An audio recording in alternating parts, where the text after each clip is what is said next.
Okay, so hello everyone. My name is Anuj Mishra and I am an MBBS student at AIMS Bhubaneswar currently. So my rank in NEET 2022 was AIR 87. तो आज हम लोग देखने वाले हैं chapter structural organisation in animals. Okay, ये आपके exemplar का चैप्टर है। हम एग्जाम्पलर के इसके क्वेश्चंस देखेंगे। 11th क्लास का चैप्टर है और ये काफी इजी चैप्टर है। ठीक है, इसमें इसके जो कॉन्सेप्ट है वो बहुत ही बेसिक है और इसमें ज्यादा कुछ आपको समझने की भी जरूरत नहीं है, जो है सीधा याद रखना है। ओके, इसमें पहले आपको टिश्यूज के बारे में बताते हैं कि सेल से टिश्यूज कैसे बनते हैं। ओके, देखिए मैं आपको समझा देता हूँ एक्चुअली स्ट्रक्चरल ऑर्गेनाइजेशन किस लेवल पे रहता है। सबसे पहले आपका सेल रहता है ना। सेल के अंदर भी, अच्छा थोड़ा और पीछे से शुरू करते हैं। सेल के अंदर भी आपके क्या रहते हैं? Organelles, right. ऑर्गेनेल्स, ऑर्गेनेल से क्या बनता है? आपका सेल। ओके, और cell is the basic unit of life. मतलब simple organelles they can not sustain themselves. सिर्फ आप माइटोकॉन्ड्रिया को सेल के बाहर रख दोगे तो वो अपना फंक्शन सस्टेन नहीं कर सकता। But cell is a self sustaining capsule of life, है ना। आपने सुना होगा cell is the basic unit of life. अब काफी सेल्स मिलके क्या बनाते हैं? आपके टिश्यूज। ओके, और ये चैप्टर में आपको काफी तरह के टिश्यूज, 4 तरह के जो बेसिक टिश्यूज हम देखते हैं एनिमल्स में, उनके बारे में डिस्कस किया गया है। ठीक है, तो मैं आपको बता देता हूँ 4 तरह के टिश्यूज। पहला है epithelial, after that you have connective tissue, then you have muscular, and finally you have nervous. ठीक है, these are the 4 types of basic tissues which is found in your organisms.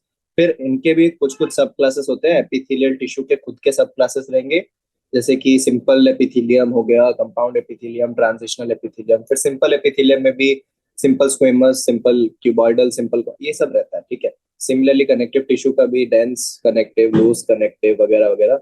Muscular tissue smooth muscle, cardiac muscle, striated muscle. ठीक है, और nervous tissue में आपका nerve और neuroglia. तो tissues में भी काफी डिविजन रहते हैं। पर अगर आप आगे बढ़े तो काफी सारे टिश्यूज, ये जो मैंने 4 तरह के बेसिक टिश्यूज बताए, इनको आप अगर स्पेसिफिक प्रोपोर्शन, ऑर्गेनाइजेशन और फंक्शन में ऑर्गेनाइज करें तो नेक्स्ट जो चीज बनती है वो है आपका ऑर्गन। जैसे कि हो गया आपका हार्ट। हार्ट में आपको एपिथेलियल टिश्यू मिल जाएगा, मस्कुलर टिश्यू मिल जाएगा, कनेक्टिव टिश्यू मिल जाएगा, नर्वस टिश्यू मिल जाएगा। 4 तरह के टिश्यू आपको हार्ट में मिल जाएंगे, राइट। तो बनता है ऑर्गन, और कई सारे ऑर्गन जो कि एक फिजियोलॉजिकल फंक्शन को रेगुलेट करते हैं। जैसे कि फिजियोलॉजिकल फंक्शन मतलब जैसे आपके क्या क्या फिजियोलॉजिकल फंक्शन है? आपका हो गया एक्सक्रीशन, हो गया रेस्पिरेशन, हो गया डाइजेशन, हो गया अब्जॉर्प्शन, हो गया उसके बाद सर्कुलेशन, हो गया, है ना। इनमें से एक एक फिजियोलॉजिकल फंक्शन को कुछ ऑर्गन मिलकर रेगुलेट करते हैं और बनाते हैं organ system, right. For example your respiratory system, your cardiovascular system, right, your digestive system, और काफी सिस्टम्स मिलके बनाते हैं आपके लास्ट में ऑर्गेनिजम्स। ठीक है, तो हमने देख लिया कि कैसे हम सब सेलुलर लेवल से ऑर्गेनिज से शुरू करके ऑर्गेनिज्म तक आ चुके हैं। ठीक है, बाकी इसके आगे की जो कहानी की ऑर्गेनिजम्स मिलके पॉपुलेशंस बनाते हैं, पॉपुलेशंस मिलके इकोसिस्टम बनाते हैं, बायोस्फीयर बनता है, ये सब आपके 12th क्लास के जो इकोलॉजी का चैप्टर है इसमें कवर होगा। फिलहाल आपको सिर्फ ऑर्गेनिज्म तक का पढ़ाया जाएगा, बाकी आपको 12th में पढ़ाया जाएगा। तो चलिए हम चैप्टर शुरू इसके बाद, अच्छा इस चैप्टर में ये सब बताने के बाद, टिश्यूज के बारे में बताने के बाद, आपको बताते हैं तीन ऑर्गेनिजम्स के बॉडी के बारे में, अर्थवर्म, कॉकरोच और फ्रॉग, राइट। तो चलिए हम लोग शुरू करते हैं। सबसे पहले मल्टीपल चॉइस क्वेश्चंस में आ जाते हैं। सबसे पहला एमसीक्यू में लिखा है, which one of the following types of cell is involve in making of the inner wall of blood vessel. तो this is not like very difficult question, ये सबको पता है। This is answer is your squamous epithelium. Okay, उसके बाद which of the following categories does the adipose tissue belong? Adipose tissue is a kind of connective tissue. Okay, ये काफी easy easy basic basic से question है। ये सारे chapter में दे रखे हैं। तो जो आपका कनेक्टिव टिश्यू है उसमें आपका डेंस,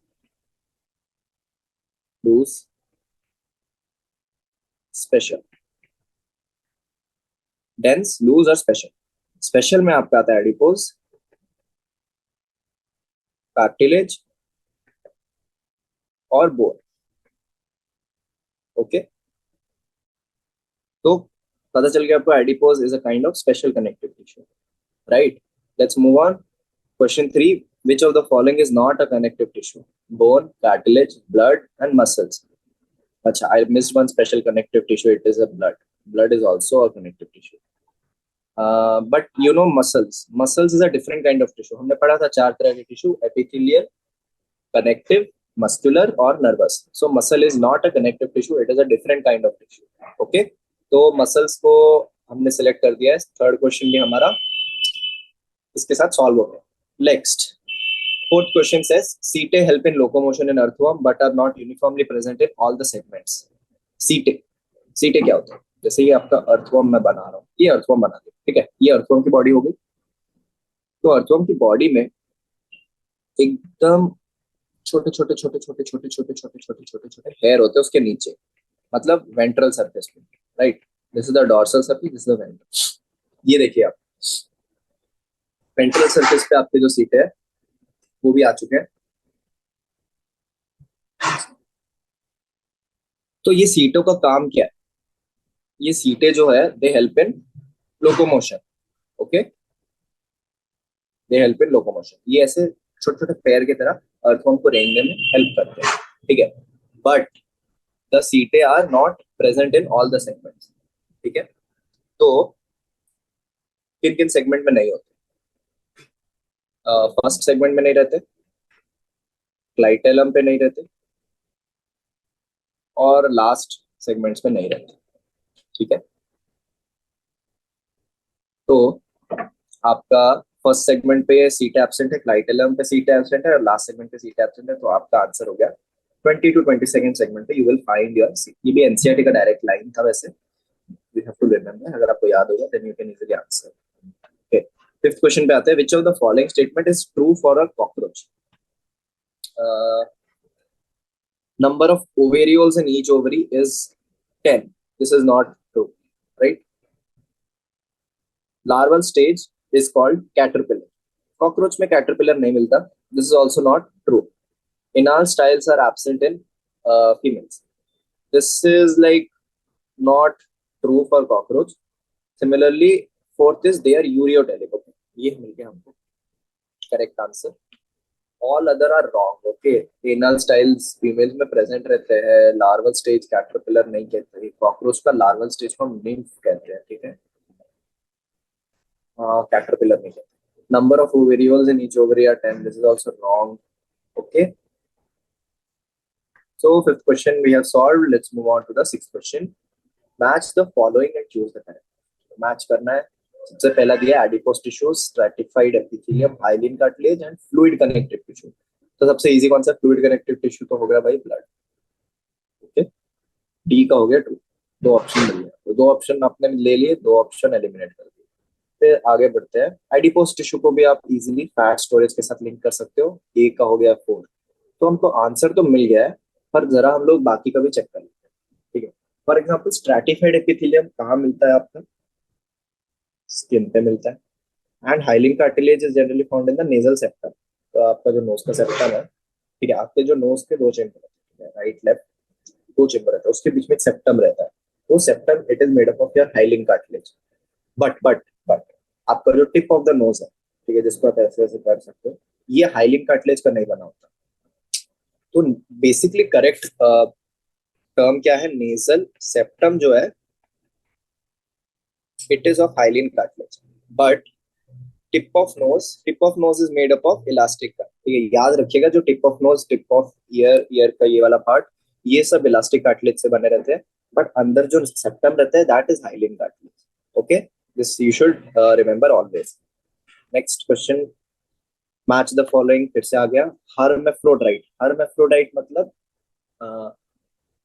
एक ही ऑर्गेनिज्म में मेल और फीमेल दोनों ऑर्गन्स होना, तो it is basically kind of bisexual condition which is hermaphrodite, testis and ovary in the same animal. ठीक है. Then there is direct development. Direct development का मतलब क्या है? It means कि there is no larval stage in the animal. Larval stage is absent in the animal. Direct it develops. So next is chemoreceptor. Chemoreceptor, very easy. It senses the chemical substances. Okay. For example, in humans, chemoreceptors are present in your suppose you can call your olfactory and your gustatory receptor as your chemoreceptor. ठीक है. olfactory मतलब जो आपके knows में जो chemicals जा रहे हैं उनको जो सेंस करता है स्मेल की सेंसेशन देने के लिए, that is a chemoreceptor. Plus your gustatory मतलब जो आपकी टंग में जो सेंस सेंस आपके जो रिसेप्टर रहते हैं, they are also your chemoreceptors, क्योंकि वो भी केमिकल्स ही सेंस करते हैं. इनके अलावा अगर आप ह्यूमन बॉडी में बात करें तो मैं बताता हूँ, आपके ब्लड में जो केमिकल होते हैं उनको एनालाइज करने के लिए बॉडी में वेरियस पोजीशन में कीमोरिसेप्टर्स होते हैं कि ब्लड में ऑक्सीजन कम हो रहा है क्या, ब्लड में कार्बन डाइऑक्साइड बढ़ रहा है क्या, ब्लड में एसिडिक कंडीशन बढ़ रही है, बेसिक कंडीशन बढ़ रही है, ये सब सेंस करने के लिए बॉडी में वेरियस पोजीशंस पे कीमोरिसेप्टर होते हैं. They just sense the chemical substances, इनका और कोई काम नहीं होता, they send the signals. Okay, these were chemoreceptors. Okay, next is blood gland in earthworm. It produces the blood cells. Okay, so earthworm में क्या रहता है कि जो ब्लड रहता है it is circulated in your series of vessels, it has close circulation. ठीक है, blood is circulated in vessels, but blood is synthesized, the main constituents of blood are synthesized in your blood gland which are present in your fourth, fifth and sixth segments of earthworm. ठीक है, याद रखना जो blood glands होते हैं they are present in your fourth, fifth and sixth segments of earthworm, and they produce the blood cells, they produce hemoglobin. So basically, जो hemoglobin is not in the RBC, in the earthworm, it is dissolved in the blood, right? Blood cells produce करेंगे, जैसे कि आपके WBCs type के cells जो कि phagocytosis करेंगे blood में, those are blood cells and it produces your hemoglobin. Okay, so this was your 7th question. Let's move on to the 8th question. 8th question कहता है phalomere, gonophore, spermatophore and ovarians. Okay, phalomere. What is phalomere? Phalomere is your external genitalia earthworm का, cockroach का, वो फैलोमियर कहलाता है. तो जब आप कॉकरोच का मेल और फीमेल एक्सटर्नल जेनिटलिया कंपेयर करेंगे, आपको कुछ कुछ काइटिनस स्ट्रक्चर्स मिलेंगे. Those are your phallomeres. Okay, after phallomere let's move on to the next which is called gonophore. Gonophore is the opening of ejaculatory duct. Similarly, spermatophore is the bundles of sperm and ovariole is the chain of developing ovum. Very easy. Let's move on to the 9th question. Match the following and choose the correct option. First option is touch. So touch will be mediated by what? Your sensory papillae. Okay. Smell, nasal epithelium, cranial nerves are peripheral nerves, and medulla oblongata is foramen nerve. Okay. चलिए very short answer question में चलते हैं. State number of segments in earthworm which are covered by a prominent dark band called clitellum. So clitellum is 14, 15, 16. Done. Okay. Next, where are the sclerites present in a cockroach? So cockroach में आपके जो meso देखो, sclerites मतलब जो आपका जो body of the cockroach है, it is divided into segments and each segment has its own exoskeleton of chitin. ठीक है, तो जैसे ये कॉकरोच की बॉडी है ना, it is divided into segment और each segment का एक एक chitinous exoskeleton अपना खुद. तो sclerites are present in all the segments. It is the exoskeleton. ठीक है. Dorsally, this is the dorsal part. Sclerites are dorsal. Sclerites are dorsal. Tergites are. Third question says how many times do nymphs molt to reach the adult form? So answer is 13 times. A nymph has to molt 13 times to reach the adult cockroach. ठीक है, याद रखना है. Identify a sex of a frog in which sound producing vocal sacs are present. It is a male frog. तो only male frog have vocal sacs जिनसे sound निकल सकता है. तो जो टर टर की आवाज फ्रॉग्स निकालते हैं, they are the male frogs. They try to, क्यों निकालते हैं वो sound? Basically they try to, it is a form of, आप कह सकते हैं secondary sexual characteristics. It determines that the given frog is male, so that females can recognize the male frog, plus to call and attract the female for mating. Mating season में बढ़ जाता है जब बारिश वारिश ज्यादा होती है, तभी frogs का mating season होता है। इसी टाइम पे you will find the frogs, ये vocal sacs produce the, मतलब ये sound produce करते हैं for mating. Okay, next is name the process by which a tadpole develops into adult frog. It is called meta, ये हमने 8th में भी पढ़ा है, morphosis. Okay, next, what is the specific term given to earthworms body segments? अगर earthworm के body segments को हम टर्म दे तो वो मेटामियर्स कहलाते हैं, because it is a metameric segmentation. Okay, a muscle fibre tapers at both ends and does not show striation. मतलब इस तरह का है मसल फाइबर और स्ट्रिएशन उसमें नहीं है, so it is a smoothness और इनवॉलेंटरी. ठीक है, next is name the different cell junctions found in tissues. Name करना है हमको सेल जंक्शंस. सबसे पहला है गैप, ठीक है, दूसरा है टाइट, तीसरा है एडियरिंग. तीनों मैं एक्सप्लेन भी कर देता हूं आपको. तो दो सेल्स के बीच में, ठीक है, अगर आपको एकदम एक बैरियर बनाना है सेल्स का, जिसके अक्रॉस कुछ वाटर वगैरह कुछ भी नहीं जा सकती, तो आपको दो सेल्स को एकदम टाइटली जोड़ना पड़ेगा. इस जगह पे टाइट जंक्शंस काम आते हैं. टाइट जंक्शंस अगर होंगे तो इस जगह से इस कंपार्टमेंट में कोई चीज ट्रांसफर नहीं हो सकती, क्योंकि these are tight junctions. They will prevent anything to move across this layer of cells, अगर सेल्स के बीच में टाइट जंक्शन. दूसरी चीज आती है एडियरिंग जंक्शन. अगर आपको सेल्स को चिपकाए हुए रखना है एक दूसरे के साथ, एडियर करके, then you need adhering junctions. तो cells will allow movement of solutes, मतलब इसके इस बैरियर के अलाउ आप चीजें मूव कर सकते हो, बट सेल्स चिपके हुए रहेंगे. आप उनको कितना भी खींचो ना, वो हटेंगे नहीं, वो एकदम चिपके हुए रहेंगे. गैप जंक्शन मतलब सेल्स के बीच में अगर आपको आयंस का ट्रांसफर करने को इजी करना है, जैसे सेल टू सेल कम्युनिकेशन या फिर ट्रांसफर ऑफ आयन या फिर transfer of action potential, then you need the gap junction. मतलब सेल के बीच में गैप रहता है, दो सेल एक दूसरे के साइटोप्लाज्म शेयर करते हैं और गैप जंक्शंस के through cell to cell communication होता रहता है. गैप जंक्शन एकदम फ्रीली अलाउ करता है कि आप एक जगह से दूसरी जगह सब्सटेंस आराम से ट्रांसपोर्ट कर सकते हो. ओके, चलिए. Next question is give two identifying features of an adult male frog. पहला फीचर है भाई वोकल सैक्स, दूसरा फीचर है भाई कॉप्युलेटरी पैड ऑन फोरलिम्ब. ठीक है, सो फोरलिम्ब्स में उनके कॉप्युलेटरी पैड्स रहते हैं और वोकल सैक्स रहते हैं मेल फ्रॉग्स में. Next, which part of cockroach is comparable to a tongue? कौन सा माउथ का? तो एक पार्ट रहता है हाइपोफैरिंग्स करके. तो माउथ, कॉकरोच के सारे जो माउथ पार्ट होते हैं वो ऐसे सराउंडेड रहते हैं, बीच में हाइपोफैरिंग्स रहता है जो कि हिल सकता है. तो हमारा टंग भी माउथ के सारे पार्ट्स के बीच में रहता है and it can also move. That is why tongue hypopharynx को हम लोग टंग से कंपेयर कर सकते हैं, है ना. Next, the digestive system of frog is made of the following part. Arrange them from beginning from the mouth. Mouth तो सबसे पहले आ गया. माउथ के बाद क्या आना चाहिए भाई? देख लो, बक्कल कैविटी आ सकता है शायद, है ना. माउथ के बाद आपका बक्कल कैविटी आएगा. उसके बाद आपका क्या आना चाहिए भाई? उसके बाद आपका ईसोफेगस आएगा. हाँ, स्वॉलो किया और स्वॉलो करके किधर जाएगा? स्टमक में जाएगा. स्टमक से वो किधर जाने वाला है? इंटेस्टाइन. इंटेस्टाइन से वो, स्मॉल इंटेस्टाइन से वो किधर जाएगा? रेक्टम. रेक्टम से वो जाएगा भाई किधर?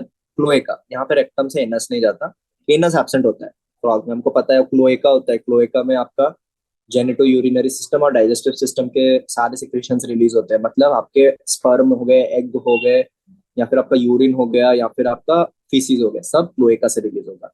और लास्ट में आपका cloacal aperture.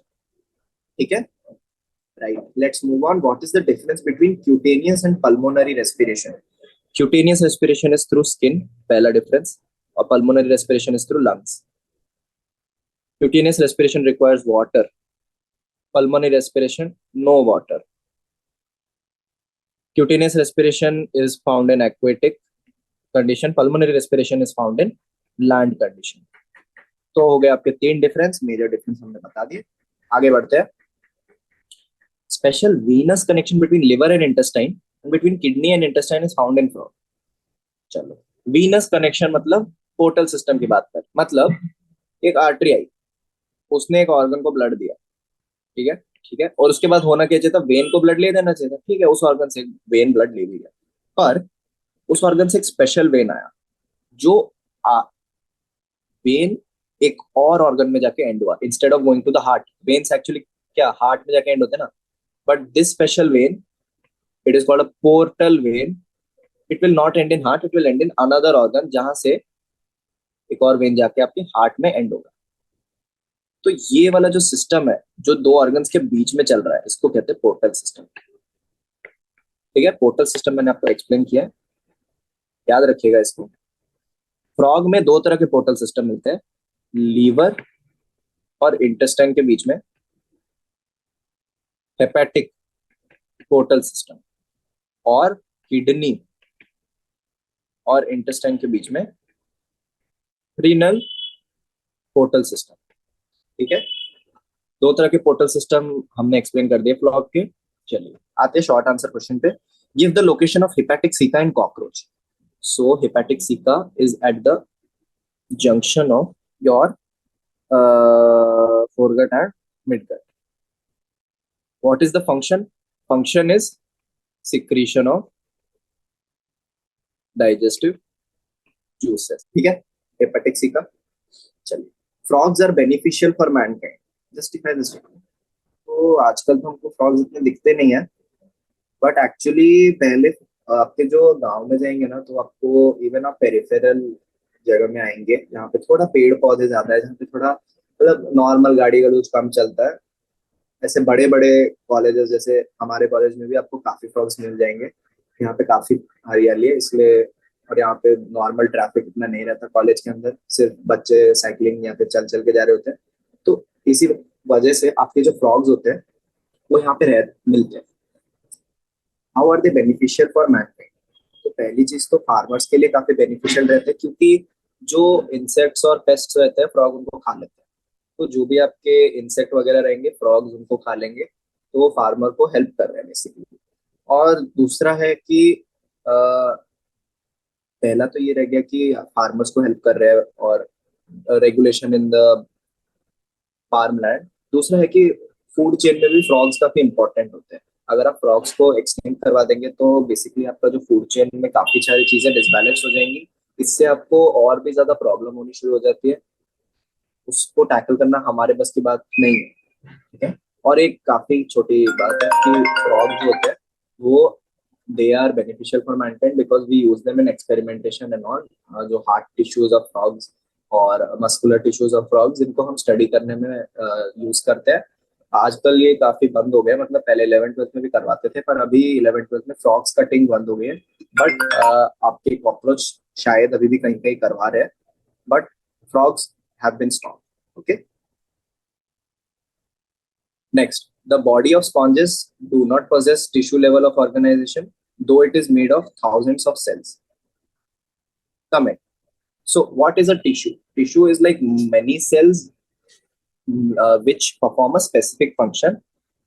Organized, they are organized and they perform a specific. Tissue is something which a lots of cells make up together, and tissue performs a specific function. Okay, but in sponges, although बहुत सारे cells होते हैं, but they are not arrange to perform a specific function. मतलब जैसे आपके epithelial tissues arrange रहते एक barrier बनाने में, या फिर आपके मस्कुलर टिश्यूज अरेंज रहते कॉन्ट्रैक्टाइल यूनिट बनाने में, ऐसा आपको स्पॉन्ज में कुछ भी नहीं दिखने वाला।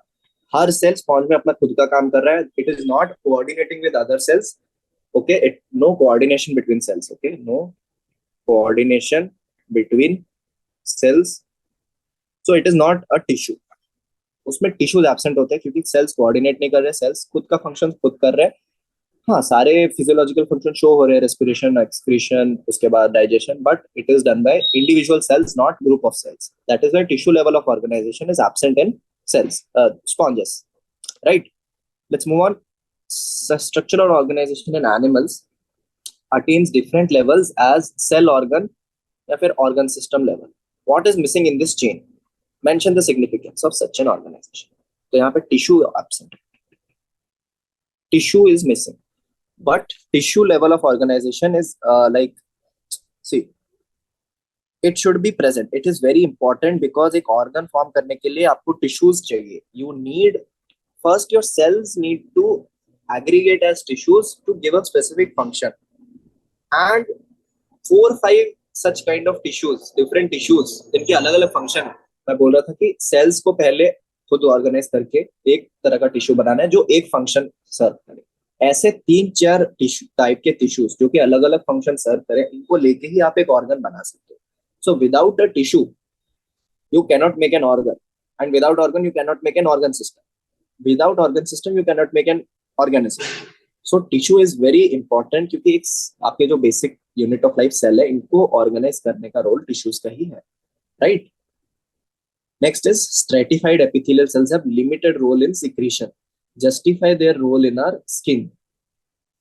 स्ट्रेटिफाइड एपिथेलियल सेल्स का सिक्रेशन में रोल क्यों नहीं होता? क्योंकि उनका काम नहीं है ये. Okay, they are not involved in secretion. इनका काम है protection. their work is only to protect, to form a barrier, and this is their role in our skin. आपकी स्किन का काम ये नहीं है कि यहाँ से डाइजेस्टिव जूस सिक्रीट हो या फिर कुछ और सिक्रीट हो. Your skin, the major role of your skin is to give you a protective barrier, okay, to provide protection, to help to prevent anything coming inside your body. Okay, that is the role of your skin. Next is your, how does your gap junction facilitate intercellular communication? Gap junction मैंने आपको बताया था क्या होता है. Gap junction इनको कहते हैं, गैप जंक्शन उन्हें कहते हैं जो कि दो सेल्स के बीच में आयंस का ट्रांसफर या फिर सब्सटेंसेस का ट्रांसफर अलाउ करते हैं.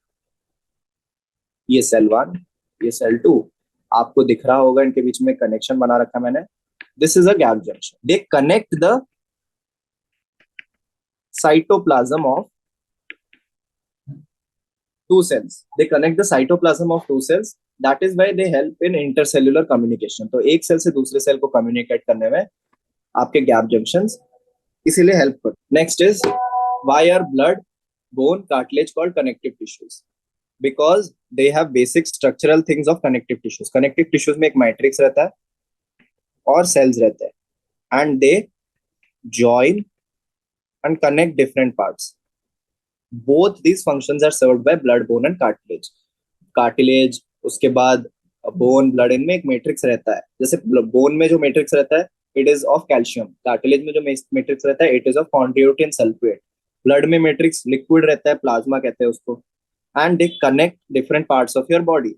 जैसे blood तो हर पार्ट को कनेक्ट करता ही है, उसके बाद bone भी आपके एक पार्ट से दूसरे पार्ट ज्वाइन कर रहा है. Cartilage is doing the same function. That is why they are called your connective tissues. Okay. Next is why neurons are called excitable cells. Mention special features of membrane of neuron. Neurons are excitable cells because on applying stimulus, they generate signals. So they can get excited. That is why they are excitable cells. और उनके membrane की एक significance है. जो membrane है उसके outside एक charge रहता है, अलग charge. Outside it is positive and inside it is negative. That is the significance of their membrane. That is why they are called excitable cells. This is a special feature of their membrane. Okay, उसमें बहुत सारे ion channels होते हैं जो कि ions को इधर से उधर करते रहते हैं. सोडियम पोटेशियम पंप कहते हैं उनको. काफी पैसिव चैनल्स रहते हैं which maintain this positive and negative का difference in the membrane. Outside positive, inside negative. ठीक है, outside positive, inside negative. Next, why are earthworms called friend of farmer? Simple सा रीजन है. अर्थवर्म आपके soil में रहते हैं, सॉइल के अंदर बोर मतलब सॉइल को खाते रहते हैं. उनका दो रीजन है फार्मर को हेल्प करने का. पहला रीजन है अर्थवर्म का जो फीसिस होता है, it is a fertiliser, very good fertiliser. दूसरा, they create pores in soil, और पोर्स इन सॉइल होंगे तो प्लांट के रूट्स को ब्रीथ करने में आसानी होगी. राइट, प्लांट के रूट ब्रीथ करने में आसानी होगी मतलब प्लांट्स को ब्रीथ करने में आसानी होगी मतलब आपके फार्मर की हेल्प ही हो रही है. Right. Next is your 10th question says how do you distinguish between dorsal and ventral surface of body of earthworm? So it is very easy. Dorsal surface, ventral surface पे आपके जो pores रहते हैं, मतलब जो आपके सेक्सुअल फीचर्स दिखेंगे, female पोर, mail पोर, ये सब वेंट्रल सरफेस में दिखेंगे, डॉर्सल में नहीं दिखेंगे. Okay. Next is your 11th. 11th, correct the wrong statements in the following. In earthworm, a single male genital pore is present. No, there are two male genital pores. Setae help in locomotion of earthworm. It is true. Next is your muscular layer in the body wall of earthworm is made up of only circular muscles. Wrong. Longitudinal plus circular. दोनों muscles है. Then typholosole is the part of intestine of earthworm. Yeah, this is true. Typholosole is a part of your intestine of earthworm. Very good. Next is why nephridia are similar structure that are basically similar in structure classified into three types. तो तीन तरह के nephridia होते हैं. First is your septal nephridia based on location. Reason क्यों है why it is classified based on location. दोनों तीनों का काम सेम है तीनों nephridia का. Septal nephridia, pharyngeal nephridia, and third is your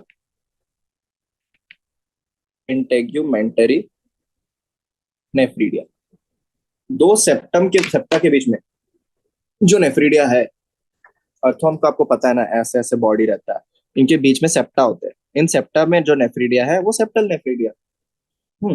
pharyngeal मतलब आपके फेरिंग्स के आसपास जो नेफ्रिडिया है वो फेरेंजियल नेफ्रिडिया, और इंटेग्यूमेंट्री मतलब स्किन पे जो नेफ्रिडिया है that is integumentary nephridia. Okay. Common name of some animals are given in column A. Right their specific name in column B. Specific name मतलब टाइगर का Panthera tigris, peacock का Pavo, house fly का Musca domestica. Then 14 says complete the following statement. Cockroach grinding of food particle is performed by mandible. Right? Sorry, gizzard in stomach. Malpighian tubules help in removal of nitrogen wastes. Hindgut is differentiated into, cockroach का hindgut is differentiated into ileum, colon, rectum. Cockroach blood vessel open into space called hemocoel. ठीक है. Mention special features of eye in cockroach. It gives mosaic vision. मतलब आपको अगर एक बंदा cockroach के सामने खड़ा है तो एक बंदा नहीं दिखेगा, उसको बहुत सारे बंदे दिखेंगे, क्योंकि उसकी आई में बहुत सारे छोटे छोटे आईज होते हैं, तो हजारों बंदे दिखते हैं उसको. It has more sensitivity but it has less resolution. This is the features of your I of the cockroach. Okay. Frog is पोइकिलोथर्म मतलब कोल्ड ब्लडेड है. exhibits camouflage and undergoes hibernation and estivation. How are these beneficial to it? देखो, hibernation और estivation में जब food कम हो जाता है तो you conserve it. That is the reason why they go into hibernation and estivation. Camouflage मतलब protection के वजह से, और poikilotherm मतलब क्योंकि वो water में रहता है ना, तो body temperature regulation करने की जरूरत नहीं. Right? काफी इजी क्वेश्चन है. Write in brief the functions and appropriate structures. Nictitating membrane का फंक्शन क्या है? Keep the eye protected in frog. Right. Tympanum ear है. Tympanum is basically ears. Copulatory pad helps in mating. Right. Next है आपका write types of tissue in B according to function. Secretion and absorption कौन से tissue का काम रहता है? It is basically cuboidal epithelium. Protective covering is compound epithelium. Linking and supporting framework connective tissue. Right. Now using appropriate example, differentiate between false and true segmentation. तो जैसे true segmentation मतलब जैसे आपके segments है, कुछ ऑर्गन्स का हर segment में repetition होना चाहिए. जैसे सर्कुलेटरी सिस्टम का रिपीटेशन हर ऑर्गन हर सेगमेंट में होगा, नर्वस सिस्टम का रिपीटेशन हर सेगमेंट में होना चाहिए, तो इसको ट्रू सेगमेंटेशन कहेंगे। फॉल्स सेगमेंटेशन में क्या होता है, यहाँ पे है किसी एक सेगमेंट में सर्कुलेटरी सिस्टम है, किसी एक सेगमेंट में सिर्फ नर्वस सिस्टम है, और कुछ कुछ सेगमेंट में कुछ भी नहीं है इन दोनों में से, so this is false. It is seen in your tapeworm. False segmentation is seen in tapeworm. True segmentation is seen in cockroach. Metameric segmentation. समझ आ गया ट्रू और फॉल्स के बीच में difference? What is special about tissue present in heart? Heart में tissue क्या, सारे तरह के टिश्यू रहते हैं, एंड स्पेशल टिश्यू कौन सा रहता है? Cardiac muscle. Cardiac muscle, it is a between striated and smooth, इसके सारे कैरेक्टरिस्टिक्स रहते हैं। It is involuntary, it is striated, it has gap junction, it has intercalated disc, it is branched, it is not straight or it is not tapering, ठीक है? That is special about this cardiac tissue. Classify and describe epithelial tissue on basis of structural modification in cells. तो पहला question कहता है epithelial tissue को classify करना। सबसे पहले सिंपल, मतलब वन लेयर। सिंपल में भी स्क्वेमस मतलब फ्लैट सेल, ठीक है, ये स्क्वेमस। क्यूबॉइडल मतलब cuboid shaped cells. Then there is columnar. Columnar मतलब tall cells. ठीक है, हो गया simple. Next we come to compound.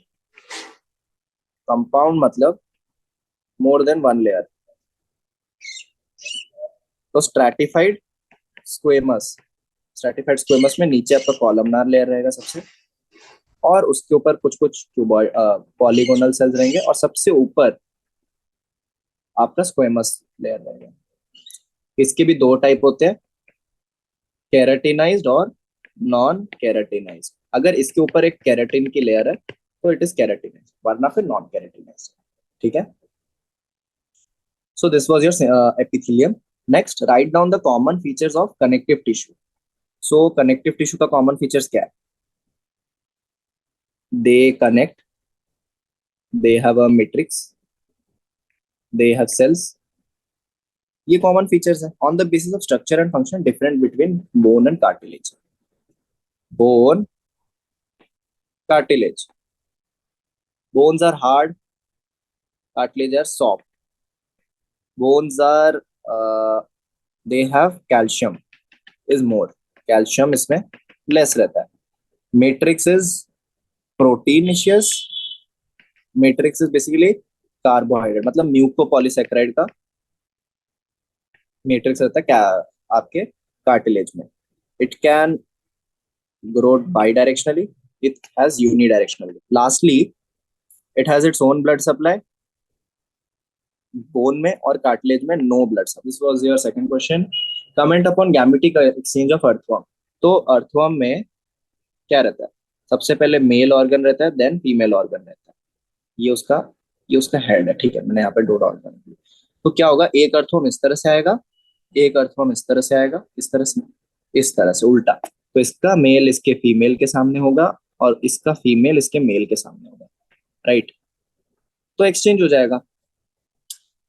काफी इजी है, इसको एक्सप्लेन करने में ज्यादा टाइम नहीं लगता है, कि एक इस तरह से आएगा, एक इस तरह से आएगा, मेल फीमेल एक दूसरे के आगे, cross fertilisation, right? Next explain digestive system of cockroach. So digestive system of cockroach में सबसे पहले क्या रहेगा आपका? Mouth and buccal cavity. इसके बाद रहेगा आपका gizzard, crop and gizzard. This is crop and then gizzard. इधर से आपका फोर गट खत्म हो गया। चलो नेक्स्ट कलर से हम बनाएंगे मिड गट। मिड गट में आपका क्या रहेगा? ये रहा मिड गट। मिड गट खत्म होते ही शुरू हो जाएगा हाइंड गट। हाइंड गट में कोलॉन, रेक्टम और लास्ट में क्लोएका।